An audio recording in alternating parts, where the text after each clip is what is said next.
ถ้าทางมาหาทางกับทางมาเตเซ่ต่างเทียมทางนี่ทางไปตะเคียน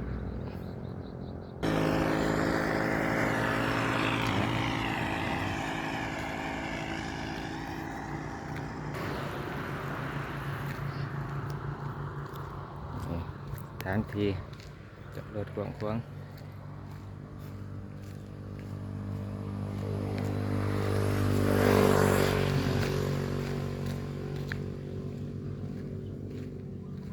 ทางเขา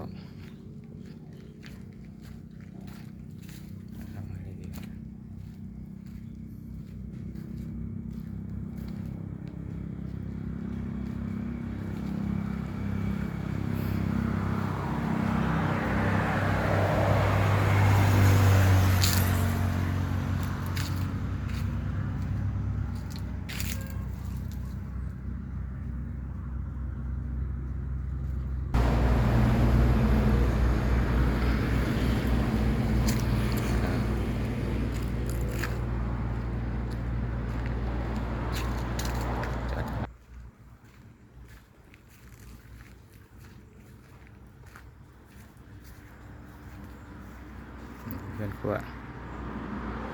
เป็นขั้วโอ้กวางกวางสะอาด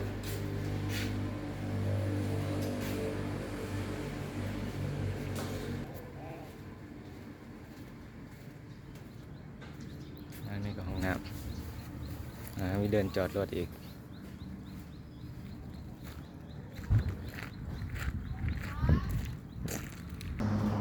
น้ำยิ่ง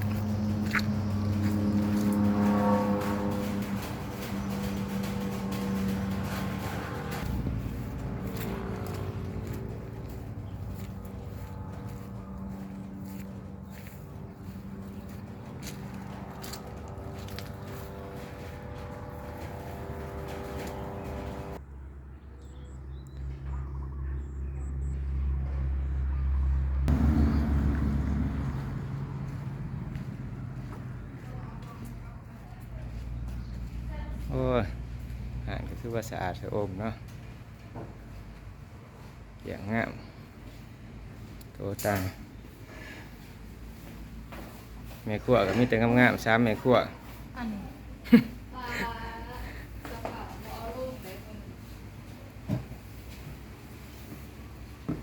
ตายเดี๋ยวเนาะมาบอกใส่วิดีโอ